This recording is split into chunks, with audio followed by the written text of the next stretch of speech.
حضور علیہ الصلوۃ والسلام نے کم خوری کی تعلیم دی، اور قرآن مجید نے بھی کہا کہ کھاؤ پیو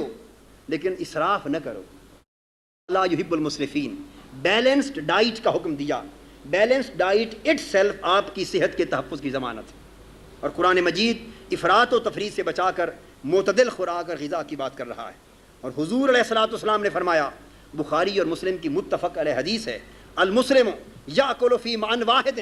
کہ جو مسلمان ہے وہ ایک آنت سے کھاتا ہے اور جو کافر ہے وہ 7 آنتوں سے کھاتا ہے۔ یہ استعارے کی زبان میں بات کی ہے، مطلب یہ ہے کہ مسلمان کم کھاتا ہے اور کافر بے دریغ کھاتا ہے۔ اب ہمیں اپنی گریبانوں میں بھی جھانک کر دیکھنا چاہیے کہ کھانے کے باب میں ہمارا شعار اسلام ہے یا شعار کفر ہے۔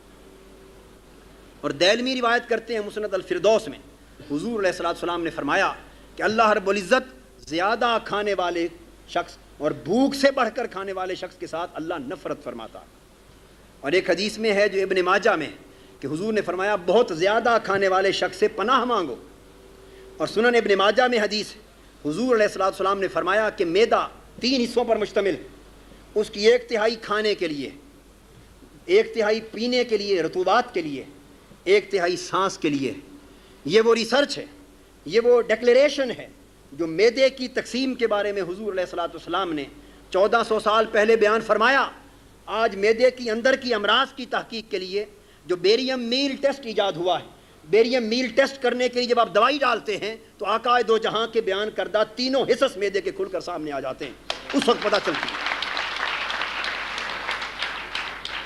اس وقت پتہ چلتا ہے کہ وہاں کون سا بیریم میل ٹیسٹ تھا، کون سے آپریشن تھے کہ اللہ کا نبی صلی اللہ علیہ وآلہ وسلم معدے کی ساری جزیات اور تفصیلات اور حصص اور اعضاء کا تصور بیان فرما رہا ہے۔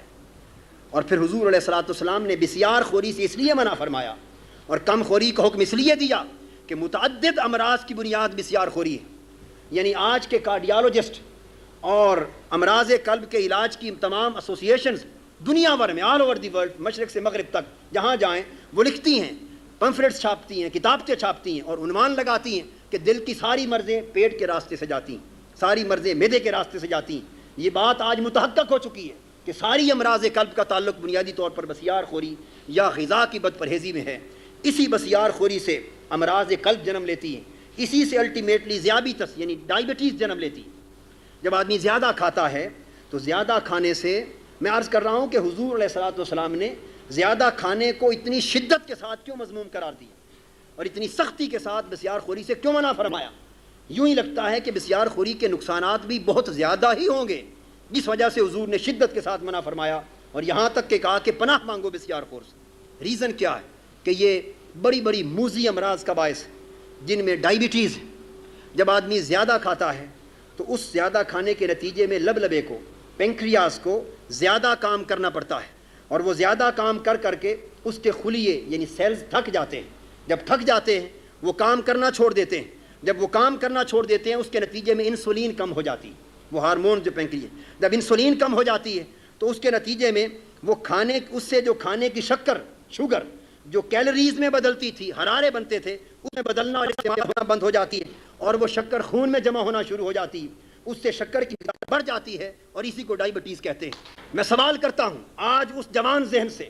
آج کی جدید نسل سے اور اپنے عزیزان گرامی قدر طلباء و طالبات سے کہ اگر آپ کا اسلام کی نسبت یہ تصور پڑھنے سے یا کسی کے بتانے سے اس طرح واضح نہ تھا تو آپ ذرا صدق اور اخلاص کے ساتھ اور پوری ڈیووشن اور کنسنٹریشن کے ساتھ ذرا سمجھنے کی تو کوشش کیجئے اس وقت کون سے معالج تھے، کون سی سائنس تھی میڈیسن کی، کون سے میڈیکل کالج تھے جس نے آقائے دو جہاں کو ان سارے تصورات سے آگاہ کیا کہ آقائے دو جہاں جہاں افراد کے ظاہر کی اصلاح کے لیے ان کے احوال ظاہری پر نگاہ رکھتے ہیں، ان کے باطن کی اصلاح کے لیے اور اندر کی پوشیدہ امراض کی اصلاح کے لیے ہر شخص کے باطن و باطن کے بھی نظر رکھتے ہیں اور وہ علاج تجویز کرتے ہیں کہ ایک ہی علاج سے ظاہر بھی سنور رہا ہے، باطن بھی سنور رہا ہے، روح بھی سنور رہی ہے اور جسم بھی سنور رہا ہے۔ تو بسیار خوری سے حضور نے بئی طور منع فرمایا اور اسی بسیار خوری سے امراض قلب جنم لیتی ہیں۔ چونکہ میں عرض کر چکا ہوں تفصیل کے ساتھ کہ بسیار خوری سے پھر چربی بڑھتی ہے، کولیسٹرول لیول زیادہ ہوتا ہے، شریانوں کو تنگ ہو جاتی ہے اور اسی سے پھر امراض قلب جنم لیتی ہے، پھر اسی سے فالج ہوتا ہے۔ اگر دماغ میں وہ شریان کوئی تنگ ہو جائے تو اس کا فالج صورت پیدا ہو جاتی ہے، باقی آرٹریز میں ہو جائے تو ہارٹ ٹربلز اور ہارٹ اٹیکس ہوتے ہیں، اسی سے مخبوط اور حواسی کی مرض جنم لیتی ہے۔ اس بسیار خوری سے بول و براز کا بے قابو ہو جانا پیدا ہوتا ہے، اسی سے موٹاپا پیدا ہوتا، اسی سے بلڈ پریشر اور دیگر موذی امراض جنم لیتی۔ سب سے پہلے نئی ویڈیوز کو حاصل کرنے کے لیے شیخ الاسلام ڈاکٹر محمد طاہر القادری کے آفیشیل یوٹیوب چینل کو سبسکرائب کریں اور بیل آئیکن کلک کریں۔